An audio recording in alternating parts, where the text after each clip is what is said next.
दोस्तों, target with PS Parihar channel में आपका स्वागत है। जैसा कि आपको पता है कि इस चैनल के माध्यम से आप लोगों को विद्यार्थी जीवन से संबंधित सभी महत्वपूर्ण जानकारियां प्रदान की जाती हैं, चाहे वो भर्तियों के नोटिफिकेशंस हो, नई भर्तियों के, या भर्तियों से संबंधित कोई शासनादेश, नियमावली या हाईकोर्ट सुप्रीम कोर्ट का ऑर्डर। उसी क्रम में आज की इस वीडियो में बात करेंगे स्वास्थ्य शिक्षा अधिकारी की कोर्ट अपडेट। बहुत बड़ी कोर्ट अपडेट है, पूरी बात करेंगे। वीडियो को जल्दी से लाइक कर दें, शेयर कर दें, और जिन छात्रों ने चैनल को अभी भी सब्सक्राइब न किया हो तो जल्दी से सब्सक्राइब कर लें, ताकि आप लोगों को इसी प्रकार की ऑथेंटिक और सॉलिड अपडेट से सबसे पहले मिलती रहे। चलिए शुरू करते हैं। बात करते हैं स्वास्थ्य शिक्षा अधिकारी की। जैसा कि आपको पता है कि उत्तर प्रदेश लोक सेवा आयोग की जितनी भी भर्तियां हैं, सभी भर्तियों में, जिनमें कई चरण होते हैं, प्रीलिम्स, मेंस और इंटरव्यू आदि, इनमें जो आरक्षित वर्ग के विद्यार्थी हैं उनको आरक्षित वर्ग में ही रखा जाता है अंतिम चरण तक। जब फाइनल मेरिट होती है, फाइनल जब बनती है मेरिट, तब उसमें जिन विद्यार्थियों के नंबर ज्यादा होते हैं तो उनको ये 40% की जो ओपन कैटेगरी की सीट है उसमें क्वालिफाई कराया जाता है। और इसको लेकर के उत्तर प्रदेश लोक सेवा आयोग ने बाकायदे 2019 में एक नियमावली बनाया था। अपना इंटरनल इनकी एक कमेटी बनी थी और उसमें उन्होंने एक ये निर्णय लिया था कि अब जो भी SC, ST, OBC या EWS के जो भी विद्यार्थी होंगे कैटेगरी के, वो अपनी ही कैटेगरी में रहेंगे प्रीलिम्स, मेंस तक। और जब इंटरव्यू के बाद में जब फाइनल मेरिट बनेगी, तब फाइनल मेरिट में देखेंगे कि इसके नंबर ज्यादा है। अगर किसी कोई लाभ नहीं लिया है अटेम्प्ट का, एज का और अन्य कोई भी, तो उसको हम जनरल में क्वालिफाई कराएंगे। अन्यथा जो ओबीसी के विद्यार्थी हैं 27% विद्यार्थी, तो उनको 100 में 27 सीटें, EWS के जो 10 विद्यार्थी हैं तो 10 सीटें, और 21% जो SC की सीटें उनको 21, इस तरीके से वो आरक्षण देते रहेंगे। इसके लिए उन्होंने बाकायदे नोटिफिकेशन में भी उल्लेख किया है बहुत सारी भर्तियों के, और इसी को लेकर के विवाद हो गया है। विद्यार्थियों ने सभी भर्तियों को लेकर के चैलेंज किया, चाहे वो RO, ARO का मामला हो, AE वैकेंसी हो, एग्रीकल्चर की वैकेंसी हो, या आपकी ये स्वास्थ्य शिक्षा अधिकारी। तो मैंने कल बताया था आप लोगों को कि RO, ARO की भर्ती को स्टे कर दिया गया है, भले ही वो भर्ती का फाइनल रिजल्ट जारी हो चुका है और मामला कोर्ट में चल रहा है और सुनवाई अंतिम चरण में चल रही है।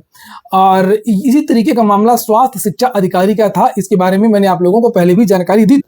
सिंगल बेंच से केस खारिज भी हो गया था, बाद में इसको डबल बेंच में विद्यार्थियों ने डाला था, डिवीजन बेंच में, और वो तो होना ही था। कोई मामला सिंगल बेंच से कहाँ क्लियर होता है, डबल बेंच से क्लियर होता है, सुप्रीम कोर्ट से क्लियर होता है।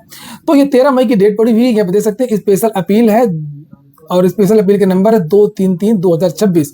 और यहाँ पर नीचे कुछ और भी अपडेट्स हैं, जैसे इस केस को किया था भावना यादव, दिनेश चंद्र यादव, दिव्यांशु चौधरी, रवि कुमार, त्रिलोकी सिंह, त्रिलोकीनाथ यादव, संदीप कुमार। ये लोग थे जिन्होंने इस स्वास्थ्य शिक्षा अधिकारी भर्ती को चैलेंज किया था। स्वास्थ्य शिक्षा अधिकारी में 2 प्रकार के विवाद थे। एक विवाद तो यह था कि इसमें सीट कम थी आरक्षित वर्ग की, ओबीसी की खासतौर से, और जो दूसरा बड़ा मामला था वो ये था कि जो नोटिफिकेशन में ही डंके की चोट पर उत्तर प्रदेश लोक सेवा आयोग ने कहा था कि हम आरक्षित वर्ग को आरक्षित वर्ग में ही रखेंगे पहले के चरण में।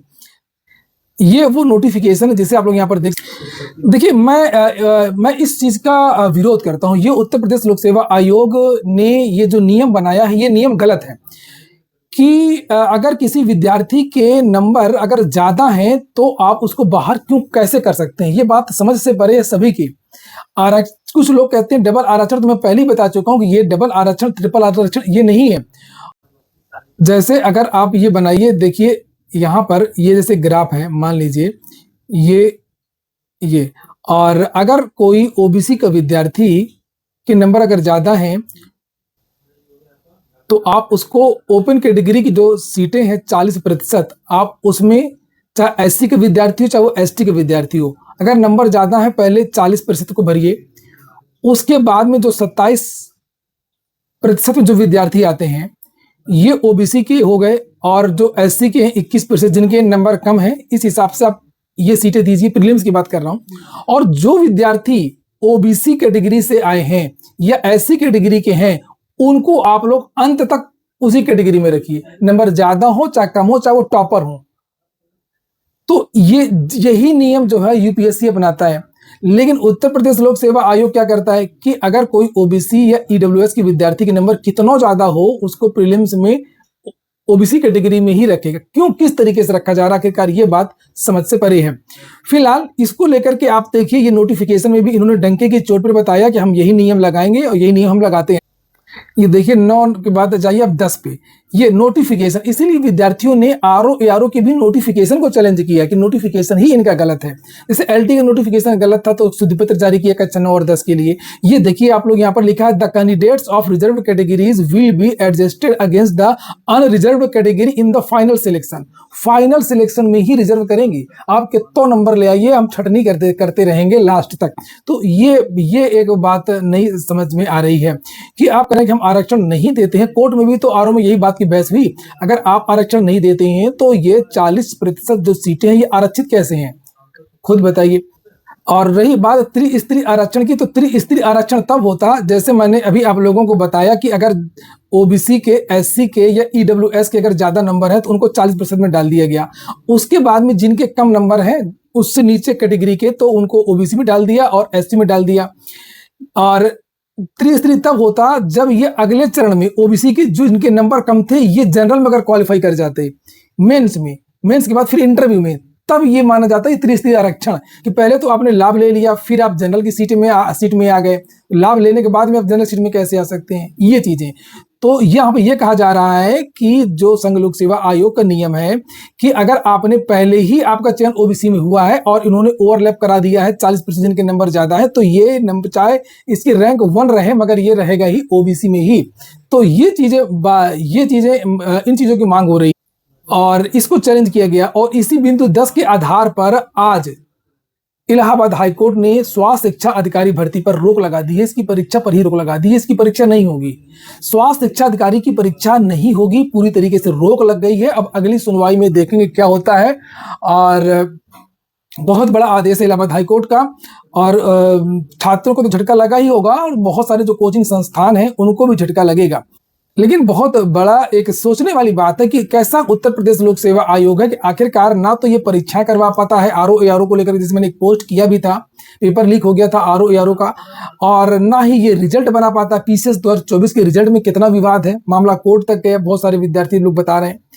और नोटिफिकेशन भी नहीं बना पाता, आरक्षण भी नहीं लागू कर पाता, किस तरीके से आरक्षण देना चाहिए किस तरीके से नहीं देना चाहिए। ज्यादा नंबर वाला का जो चयन है वो नहीं हो रहा है, कम नंबर वाला मेंस दे रहा है। इसको ये नहीं पता कि त्रिस्तरीय आरक्षण क्या होता है, डबल लाभ क्या होता है।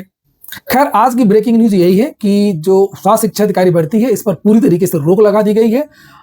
आरक्षण को लेकर के ये मामला को चैलेंज किया गया था। आगे जो भी अपडेट्स होंगी मैं आपको इस चैनल के माध्यम से दे दूंगा। आप लोग हाँ वीडियो को लाइक बस करिएगा और सभी से कहिए कि इस चैनल को आप लोग जरूर सब्सक्राइब कर लें। भले ही आप लोगों को इस चैनल के माध्यम से कुछ इंटरटेनमेंट के लिए नहीं मिलता है लेकिन नॉलेज तो मिलता है।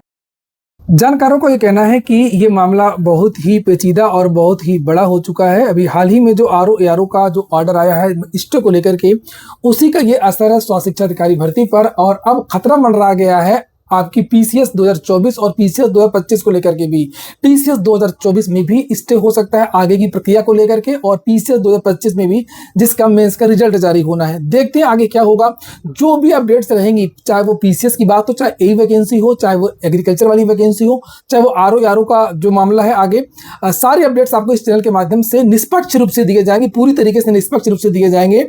और इसलिए आप लोग इस चैनल को जरूर सब्सक्राइब कर लें और वीडियो को लाइक कर दें। पूरा वीडियो सुनने के लिए बहुत बहुत धन्यवाद।